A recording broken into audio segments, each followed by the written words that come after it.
सभी मित्रों को जय श्री राम, हर हर महादेव। आइए एक बार फिर से शुरू करते हैं अध्याय अयोध्या कांड का। दोहा, चौपाई, छंद सब एक एक लाइन अर्थ सहित। आइए शुरू करते हैं। मंगल भवन मंगल हारी, त्रिबहु सुदशरथ अजिर बिहारी। सुनि मुनि बचन राम सकुचाने, भाव भगति आनंद अघाने। तब रघुबर मुनि सुजस सुहावा, कोटि भांति कहि सबहि सुनावा। मुनि के वचन सुनकर उनकी भाव भक्ति के कारण आनंद से तृप्त हुए भगवान श्री रामचंद्र जी लीला की दृष्टि से सकुचा गए। तब अपने ऐश्वर्य को छिपाते हुए श्री राम जी ने भरद्वाज मुनि का सुंदर सुयस करोड़ों अनेकों प्रकार से कहकर सबको सुनाया। सोबड़ सोबन गुन गन गेहूँ, जहि मुनीस तुम्हें आदर देहूँ। मुनि रघुबीर परस पर ना वही, बचन गोचर सुखी अनुभवही। उन्होंने कहा, हे मुनीश्वर, जिनको आप आदर दे हैं वही बड़ा है और वही सब गुण समूहों का घर है। इस प्रकार श्री राम जी और मुनि भरद्वाज जी दोनों परस्पर विनम्र हो रहे हैं और अनिवार्चनीय सुख का अनुभव कर रहे हैं।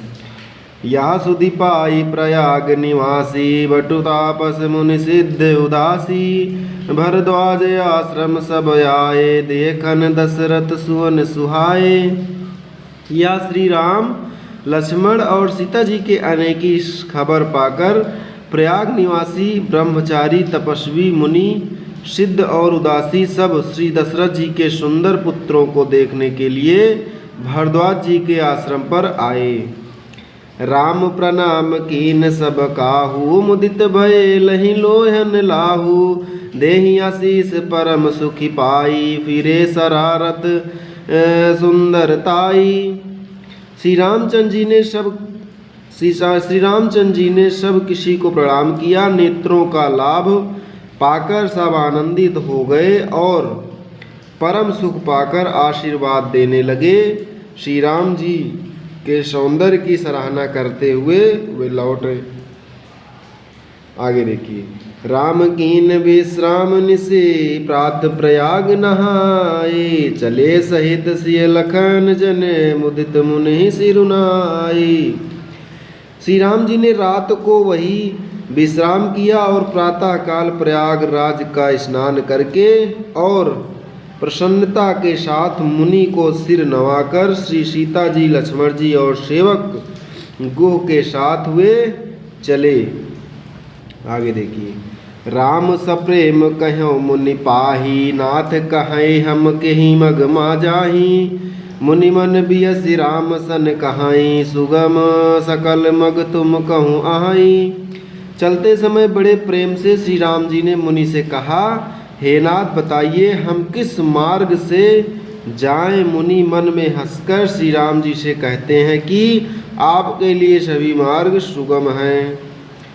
साथ लागे मुनि शिष्य बुलाए, सुनि मन मुदित 50 आए। सबहि नाम पर प्रेम अपारा, सकल कहाय मगु दीख हमारा। फिर उनके साथ के लिए मुनि ने शिष्यों को बुलाया। साथ जाने की बात सुनते ही चित्त में हर्षित हो कोई 50 शिष्य आ गए। सभी का श्री राम जी पर अपार प्रेम है। सभी कहते हैं कि मार्ग हमारा देखा हुआ है। मुनि बटुचार संग तब दीने, जिन बहु जन्म सुकृत सब कीन है। करि प्रणाम ऋषि आय सुपाई, प्रमुदित हृदय चले रघुराई।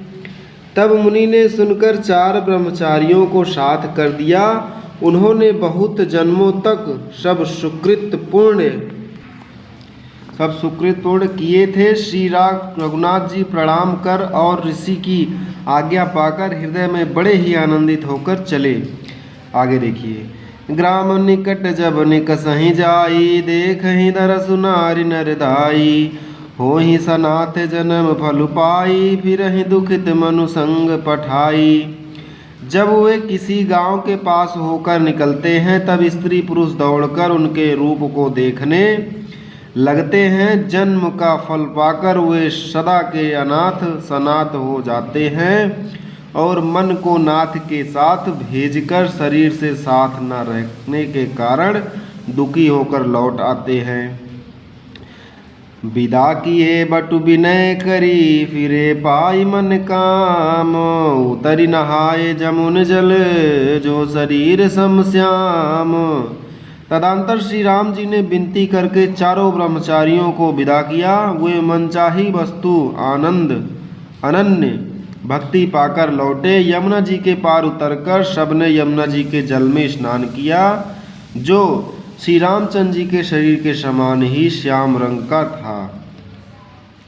सुनत तीर बासी नर नारी, धाये निज निज काज बिसारी, लखन राम सिंह सुंदर ताई, देखी करहि निज भाग्य बढ़ाई।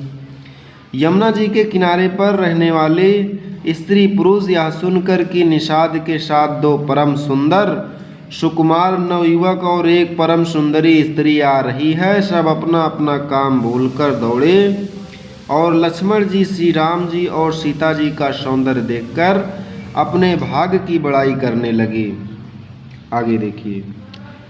अति लाल सा बसहि मन माही, नाउ गाउ बूझत सकुचाही, जे तिन महु वयनी बय बिरधि सयाने, तिन करी जुगत राम पहचाने।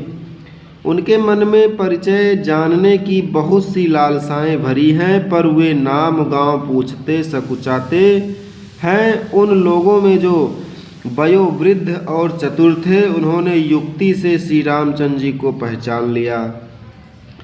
सकल कथा तिन सबहि सुनाई, बनहि चले पृथु आयुष पाई, सुनि सभी साध सकल पछिताही, रानी राय कीन बल नाही।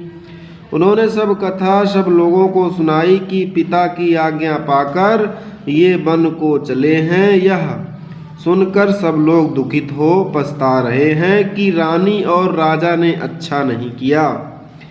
तहीं अवसर एक तापसु आवा, तेज पुंज लघु यस सुहावा, कवि अलिखित गति बेसु विरागी, मन क्रम वचन राम अनुरागी।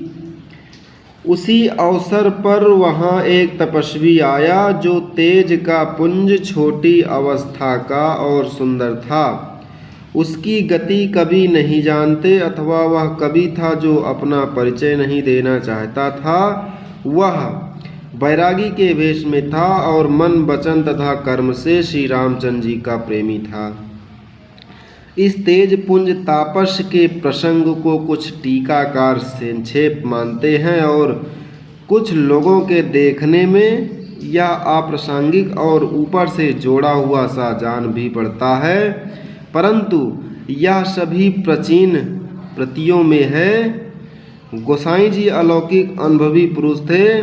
पता नहीं यहाँ इस प्रसंग के रखने में क्या रहस्य है, परंतु यह छेपक तो नहीं है। इस तापस को जब कभी अलिखित गति कहते हैं, तब निश्चय पूर्वक कौन क्या कह सकता है। हमारी समझ से ये तापस या